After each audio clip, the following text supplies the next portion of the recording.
ಊಟ ಮಾಡೋ ಕಾಲಕ್ಕೆ ರೊಟ್ಟಿ ಹಿಡಿಲಕ್ಕ ತಟ್ಟೆ ಇರ್ಲಿದ್ರ ಚಿಂತಿಲಕ್ಕರೆ ಮಕ್ಕಳಿಗೆ ಶಿಕ್ಷಣ ಕೊಡೋದು ಮಾತ್ರ ಮರಿಬೇಡ ಅಂತಕ್ಕಂಥ ಮಾತು.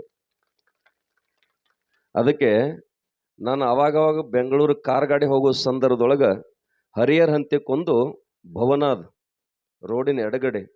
ಆ ಭವನಕ್ಕೊಂದು ಬೋರ್ಡ ಬರೆದಾರ, ಬಡವನ ಗುಡಿಸಿನಲ್ಲಿ ಹೋರಾಟದ ಹಣತೆಯನ್ನು ಹಚ್ಚಿದ್ದೇನೆ, ಅದನ್ನು ಆರಲಾರದ ಹಾಗೆ ನೋಡಿಕೊಳ್ಳೋ ಜವಾಬ್ದಾರಿ ನಿಮ್ಮದು ಅಂತಕ್ಕಂಥ ಮಾತನ್ನು ಅಂಬೇಡ್ಕರ್ ಅವರು ಬರೀತಾರೆ. ಯಾವುದು ಹೋರಾಟದ ಹಣತೆ? ಅಕಸ್ಮಾತ್ ಆ ಮಹಾನುಭಾವರ ಅವತ್ತು 18 ತಾಸು ಓದಿ ಶಿಕ್ಷಣ ಅಂತಕ್ಕಂಥ ಹುಲಿ ಹಾಲನ್ನು ಕುಡಿದು ಸಂವಿಧಾನ ಅಂತಕ್ಕಂಥ ಪುಸ್ತಕ ನಮಗೆ ಕೊಡ್ಲಿಲ್ಲ ಅಂದ್ರೆ ಇವತ್ತು ನಾವ್ಯಾರು ಇವತ್ತು ವೇದಿಕೆಗೆ ಬರಲಿಕ್ಕೆ ಸಾಧ್ಯ ಇಲ್ಲ ಆಗಿತ್ತು. ಅದಕ್ಕೆ ನಾವೇನು ಮಾಡಬೇಕಾಗಿತ್ತು ಅಂತ ಕೇಳಿದ್ರೆ ಅದರ ಕಡೆ ಹೆಚ್ಚು ಗಮನವನ್ನು ಕೊಡ್ತಕ್ಕಂಥ ವಿಚಾರವನ್ನು ನಮ್ಮ ತಲೆಯೊಳಗೆ ಇರಬೇಕು. ಅದಕ್ಕೆ ಗುಡಿಗಳು ಕಟ್ಟಬಾರ್ದು ಅಂತ ಹೇಳಕತ್ತಿಲ್ಲ, ಮಂದಿರನ್ನು ಕಟ್ಟಬಾರ್ದು ಅಂತ ಹೇಳಕತ್ತಿಲ್ಲ. ಬಹುತೇಕ ಇವತ್ತಿನ ವೇದಿಕೆಗೆ ಅದು ಸೂಕ್ತ ಅಸೂಕ್ತ ನಂಗೆ ಗೊತ್ತಿಲ್ಲ, ಆದರೂ ಒಂದು ಮಾತು ಹೇಳಲೇಬೇಕಾಗ್ಯದ. ಒಂದು ಗುಡಿಯನ್ನು ಕಟ್ಟರೆ 100 ಮಂದಿ ಭಿಕ್ಷುಕರು ತಯಾರಾಗ್ತಾರತ್ತ, ಒಂದು ಶಾಲೆಯನ್ನು ಕಟ್ಟಿದ್ರೆ 10 ಮಂದಿ ಸಾಧಕರು ತಯಾರಾಗ್ತಾರತ್ತ. ಅದಕ್ಕೆ ಏನು ಕಟ್ಟಬೇಕು ಅಂತಕ್ಕಂಥ ಆಲೋಚನೆ ನಮ್ಮೆಲ್ಲರಿಗೆ ಬಿಟ್ಕೊಟ್ಟದು. ಅದಕ್ಕೆ ನಮ್ಮ ಚೇರ್ಮನ್ರು ಬಂದರು, ಇದಕ್ಕೊಂದು ದ್ವಾರ ಬಾಗಲ ಕಟ್ತೀರಿ ಅಪ್ಪಗಳಂತೇಳಿ. ದ್ವಾರ ಬಾಗಲ ಕಟ್ಬೇಡ್ರಿ, ನಿಮ್ಮ 40 ಎಕರೆ ಜಮೀನಕ್ಕೆ ನೀರಾವರಿ ಮಾಡ್ರಿ, ಅದೇ ದುಡ್ಡಿನಿಂದ ದ್ವಾರ ಬಾಗಲ ಕಟ್ಬೋದು ಅಂತಕ್ಕಂಥ ವಿಚಾರ ಹೇಳಿದಾಗ ಅದನ್ನೇ ಅವರು ಪಾಲಿಸ್ಕೊಂಡು ಹೊಂಟಾರ ಬಂಧುಗಳು. ಅದಕ್ಕೆ ಕೂಡಿರ್ತಕ್ಕಂಥ ವಿಶೇಷವಾಗಿ ನಾನು ಭಾಳ ಕಡೆ ತಿರುಗಾಡೇನು. ಕಮಿಟಿ ಒಬ್ಬರಿಗಿಂತ ಒಬ್ಬರು ಗದ್ದಲು ಹಿಡ್ತಾರೆ, ಒಬ್ಬರಿಗಿಂತ ಒಬ್ಬರು ಕೈ ಹಿಡಿದ್ಕೊ ಒಬ್ಬ ಹೋಗಿರ್ತಾನೆ. ಆದರೆ ಪ್ರತಿ ವರ್ಷ ಯಾವುದೇ ಕಾರ್ಯಕ್ರಮ ಮಠದ ಸಂದೇಶ ಬರಲಿ ಎಲ್ಲೇ ಬರಲಿ, ನಿಮ್ಮ ಚೇರ್ಮನ್ ಒಬ್ಬರು ಬರಲಿ, ಅವ್ರ ಜೋಡಿ ಒಂದು 10-20 ಮಂದಿ ಇದ್ದೇ ಇರ್ತಾರೆ ಅವ್ರು. ಇದು ಬಹುತೇಕ ಇವತ್ತಿನ ಸಂದರ್ಭದೊಳಗೆ ಒಬ್ಬರು ಮಾತು ಒಬ್ಬರು ಕೇಳಾರ್ದಂಥ ದಿನಮಾನದೊಳಗೆ ಅವ್ರ ಕೈ ಮುಗಿದ ತಕ್ಷಣ ಜನ ಓಡಿ ಬರ್ತದೆ. ಇದಕ್ಕೆ ಪುಣ್ಯಾತ್ಮರೇ ಸರ್ವರನ್ನು ಪ್ರೀತಿಸು, ಅದು ನಿನ್ನ ದೇವರು ಅಂತಕ್ಕಂಥ ಮಾತನ್ನು ನಿಮ್ಮ ಹಿರೇಕೊಡಿ ಗ್ರಾಮದಲ್ಲಿ ಗೊತ್ತಾಗ್ತದೆ ಬಂಧುಗಳೇ. ಅದಕ್ಕೆ ಭಾಳ ಸುಂದರವಾಗಿರ್ತಕ್ಕಂಥ ದೇವಸ್ಥಾನದ ಕಾರ್ಯವನ್ನು ಮಾಡ್ತಕ್ಕಂಥ ಆ ನಿಂಗಾಗೋಳ್ ಕಾಕನ ಹಿಡ್ಕೊಂಡು ಅವರ ಎಲ್ಲ ಕಮಿಟಿ ಬಂಧುಗಳಿಗೆ ನಾವೆಲ್ಲ ಮಾತ್ಮರು ಹೃದಯಪೂರ್ವಕವಾಗಿರ್ತಕ್ಕಂಥ ಆಶೀರ್ವಾದವನ್ನು ಮಾಡಿ ನಿಮಗಿನ್ನೂ ಗಟ್ಟಿಮುಟ್ಟಾಗಿರ್ತಕ್ಕಂಥ ಶಕ್ತಿ ಉಳಿತದ. ಯಾಕಂದ್ರೆ ನಮ್ಮ ಬರಗಾಲ ಸರ್ ಹೇಳ್ರಿ, ಮುಂದಾಗಿ ನಡೆಯವ್ರಿಗೆ ಒಂದು ಸ್ವಲ್ಪ ಹಂಗೆ ಗದ್ದಲು ಇರ್ತಿರ್ತಾವೆ.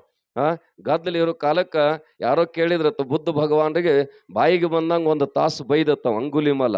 ಅಲ್ಲ, ನಾ ಎಷ್ಟು ದುಷ್ಟ ಶಬ್ದ ಬೆಳೆಸೀನಿ, ನೀನು ಏನೂ ವಿಚಾರ ಮಾಡಲಿಲ್ಲ ಅಂದಾಗ ನೀನು ಮಾರ್ಕೆಟಿಂದ ಪುಣ್ಯಾತ್ಮ ಹಣ್ಣು ತಂದಿದ್ದು ನನಗೆ ಕೊಡ್ಬೇಕಂತ ಹೇಳಿ ನಾನು ತಗೋಲಿಲ್ಲ ಅಂದ್ರೆ ಎಲ್ಲಿರ್ತಾವವ?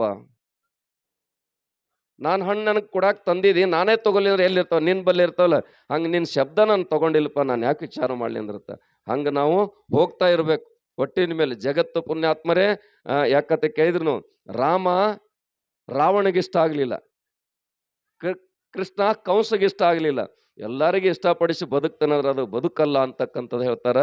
ಅಂಥ ಒಂದು ವಿಶೇಷವಾಗಿರ್ತಕ್ಕಂಥ ಈ ಒಂದು ಮೇಲ್ನಾಡ್ದಾಗ ಆಗಲೇ ಸರ್ ಹೇಳಿದ್ರು, ನಮ್ಮ ಭಾಗಕ್ಕೆ ಪ್ರವಚನ ಅಂದ್ರೆ ಕೇಳು ಕಿವಿಗಳಿಲ್ಲಾಗಿದ್ದು, ನೋಡು ಕಿವಿ ಅಬಾಬಾಬಾಬಾ ಏನು ಪ್ರವಚನ, ಎಟ್ಟು ಕೇಳಿ ಉದ್ಧಾರ ಆಗೋರತ್ತ ಕಟ್ಟಿ ಮೇಲೆ ಕೂತು ಮಾತಾಡೋರು ಭಾಳ ಮಂದಿ ಇರ್ತಾರೆ. ಅಂಥ ಎಲ್ಲವನ್ನು ಮೆಟ್ಟಿ ಇಷ್ಟು ಜನ ಇಲ್ಲಿ ಸೇರ್ಕೊಂಡಿರಿ ಅಂದರೆ ನಿಮಗೆಲ್ಲರಿಗೆ ಹೃದಯಪೂರ್ವಕವಾಗಿರ್ತಕ್ಕಂಥ ನಮಸ್ಕಾರಗಳನ್ನ ತಿಳಿಸ್ತಾ ಭಾಳ ಸುಂದರವಾದಂಥ ಮಾತನ್ನು ಬಳಸ್ರು. ತೊಳ್ಕೊಳ್ಳೋದು ತಿಳ್ಕೊಳ್ಳೋದು. ಇಲ್ಲಿ ಕನಕರು ಕೂಡ ಬಹಳ ಸುಂದರವಾದಂಥ ಮಾತನ್ನು ಬಳಸಿಬಿಟ್ಟಾರ. ಅರಿತು ನಡೆಯಲೇಬೇಕು ನರಕಾಯ ವ್ಯಕ್ತಿದ ಮೇಲೆ. ಏನನ್ನ ಅರಿದ್ರಿ? ಏನರಿದು? ಸಾರಾಸಾರ ವಿಚಾರ ಮಾಡೋದದ, ಅರಿದದ. ಏನನ್ನ ಅರಿದು ಅಂತ ಕೇಳಿದ್ರ, ನರಜನ್ಮಕ್ಕೆ ಬಂದಿದ್ದೀವಿ. ನಿಜಗುಂಡ್ರು ಬರೀತಾರ, ನರ ಜನ್ಮದಿಂದ ಇಹದೊಳು ಮಿಗಿಲು ಉಂಟೆ ಐತೇನೋ ಇಲ್ಲ ಅಂತ ಹೇಳ್ಯಾರ. ಯಾವಾಗಿದು ಸಾರ್ಥಕ ಆಗ್ತದ?